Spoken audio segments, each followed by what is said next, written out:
Kärmas asi alguses oli siis, kui oli vist, millal oli esimene konverents, oli 2007, 2007. See oli seoses selle Peltsa elektriga oli. Et ühesõnaga ma käisin selle Eesti Energiast, tahtsin siia kogu sisse saada, sest juhtmed kõik maha kistuta. Ja siis oli nii, siis ma läksin Eesti Energiasse ja seal tekkis siis skandaal ja konflikt. Ja siis ma leidsin, et kuna Eesti Energia ei taha, tähendab mind varustada elektriga, ja sellest nad üldse keeldus minuga vestemast. Mind visati praktiliselt välja sealt kontorist. Siis ma läksin Pärnu Postimehe toimetusse. Ja ma ei mäleta kahjuks seda ajakirjaniku nime enam, mis naisterahvas oli. Ta oli hästi vahva ja siis ma rääkisin oma loo ära ja nad tõstsid kohe küsimus üles ja siis ilmus artikli ilmus. Artikli pealegi oli vist 9, Kongos on 9 talve ilma elektrit või midagi sellist.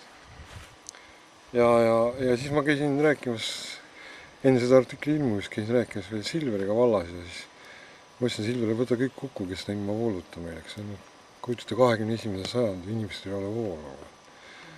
Ja siis nad seal lehega rääkisid läbi ja siis Silver käis seda asja nii selgitamas. Ja siis Pärnu Postimees nagu hoitas mul seda asja korda ajada, sest lõpuks siis Eesti Energia tuli ja pani mulle selle elektri ise. Alguses nad ütlesid, ma pean 250 000 maksma.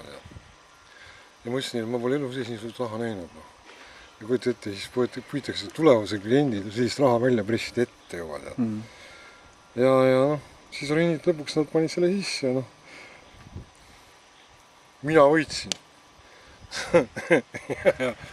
Aga siis oli nii, et kui see lugu ilmus, siis tekkis mul eriline suhe, tähendab Mihkel Kärmasega juba tulest ajast.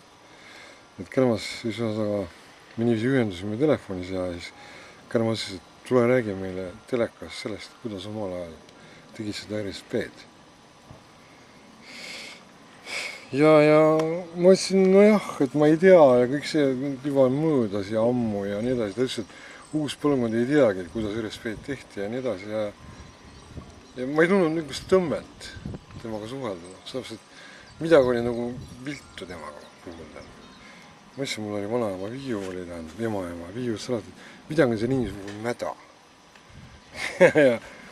Ja siis oli mitu korda, ta helistas mitu korda, me rääkisime ja kõik see lõpuks. Siis oli niiviisi, et ma ei läinudki tähendab sinna. See asi nagu võtkas ära ja siis augustil 20, kui see tähendab siin toimus see kohutav selline aplaava, eks on, siis peale seda Mari ju helistas Kärmasele ja ütles, et näed, mis juhtus ja kõik see ja siis Kärmas tulistas vastu lehes selle artikliga. Ja mul on tunne, et temas on sellist emotsionaalset feminismi näed, et ta lihtsalt maksis kätte ka selle looga. Tähendab, see on mul tunne, mul ei ole fakt, eks, aga fakt on artikli näol, eks. Nii et mulle tundub, et ta oli nagu solvnud, et ma ei tulnud telekasse. Ja aga ma leian seda, et kui inimene puurdub näiteks kiirabisse, eks, et ütleb, et neist mul on vend on surema, siis tuleb tohtor kohale ja lööb näiteks mürgi sisse, lööb sisse, ta naks ja sureb ära patsient, eks. Siis tavaliselt karistatakse seda. Aga lihtsalt ajakirjandus ja žurnalistikas on nii, et vastu kuidagi plaksutavad käsi hurraa. Mingisugune eetika peaks olema. Ja siis Kärmasega peale seda oli, kui see lugu oli, siis lehes ilmunud, läks mingi aeg mööda, kui ma olin siis Pärnu vanglast vabalasin, ma istusin selle 2 päeva vist. Siis ma helistasin Kärmasele ja ma ütlesin, et kuule Mihkel, et mulle tundub, et sa kirjutasid midagi valesti sellest loost. Ta ütles, ei, kõik on täpselt nii nagu oli. Ja ma ütlesin, et on olemas minu seisukoht ka, minu aspekt, et minu aken, kus mina vaatan seda lugu. Ta ütles, et vaata, asi on nii, et ma olen uuriv ajakirjanik ja kui sa siin tahad mingit õigust taga ajada, siis on nii, et nagunii me leiame sinu puhul midagi tead. Ja ma ütlesin, et ma ei tea. Ma ütlesin, saame kokku, räägime silma, ma tahaksin otse silma vaadata, räägida, kuidas reageerid. Mihkel ütles, ei, ainult telefoni teed. Ja mul ei olnudki võimalus otseselt nagu Mihkliga kokku kuksida. Aga ma olen alati mõelnud seda, et alati elus juhtub.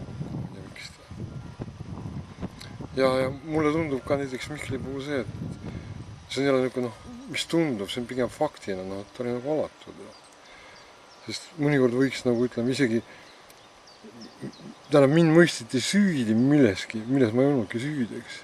Esimene asi, näiteks teine selline moment siin selle loo puhul, mis toimus tol korral, oli veel see, et siis kui need kodanikud jooksid püstolitega sealt värava vahelt sisse, tead, siis kogu see seltskond siin võttis võsa ja meie olime siis kolmikesi trepi juures.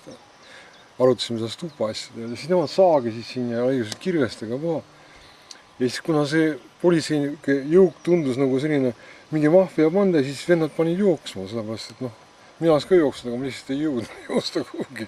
Sest püstolitega jooksevad inimesed ja puhad, täitsa loomulik, et inimene jookseb. Ja pärast siis kirjutati, et redutasid siin. Ma saan aru, et redutab keegi kuskil põrand all, näiteks ma mõtlen, et ta kingissõpp pani nii, et tal oli konspiratiivkorterid ja siis tal oli kuskil keldist ahju alt mindi sisse ja redutas, eks ole. Aga siin, kui inimesed teevad välja sööd, siis seal on mingid redutamist. Vähe sellest, kogu see seltskond, kes siin töötas, neil on isegi kutseid saadud ega midagi, ja pärast tehti umbes nii, et nad varjasid siin metsatalus ja budistlik narkotalu, ma olen alatanud igasuguse sõltuvuse vastu näiteks. Ja ma saan aru, et siin peaks ümberringi laiuma kanep ja väljad ja selline asi. Midagi sellist ei olnud, mingisugused 700 grammi õnnetud kanepid, kusjuures ma ei ole isegi kindel, et see oli kellegi meie oma. Et see oli vastupidi, võib-olla näiteks olnud, et räpased politseinikud pani näiteks, ütleme, selle sammuse kanepi sisse. Kusjuures praegu, kui ma lehest loon, iga nädal võetakse kinni mingi politseinik, ühesõnaga küll kokaiiniga, küll amfitamiiniga ja poe suured kogusid, siis ma mõtlesin, issand, et kas siis peab, tähendab, sellise 70 grammi kanepi peale sellise kuradi kohutava sellise loo valmis tegema.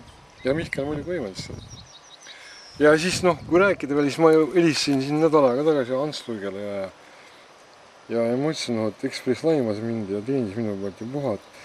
Kas ei oleks õige aeg siis, et ma räägiksin ka oma seisukohta, versiooni, see, millega ma tegelen. Ta ütles, jaa, okei. Ja siis ma seletasin, konverentsi värk ja stupad ja Jupikin ja Tiibetit Eestimaal ja ta andis mulle 2,5 minutit, ma mõtlesin, et see on õudselt huvitav materjal ja teema. Ja siis ta ütles, et jaa, ikka, kõik tore ja siis lõpptulemus ütles, et ma annan selle asjana siis reporterid edasi, nad võtavad teiega ühendust. Ja nüüd ma istun ja ootan siin reporterid, tulevad Ekspressist rääkima minuga.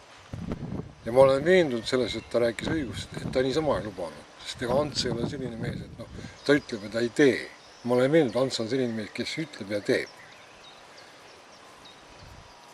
Ja kui ei tule neist 6 aja pärast ka reporterid Ekspressis minuga rääkima, siis ma ei tea, kas ma helistan uuesti või kirjutan Ansule näiteks, tuletan meelde.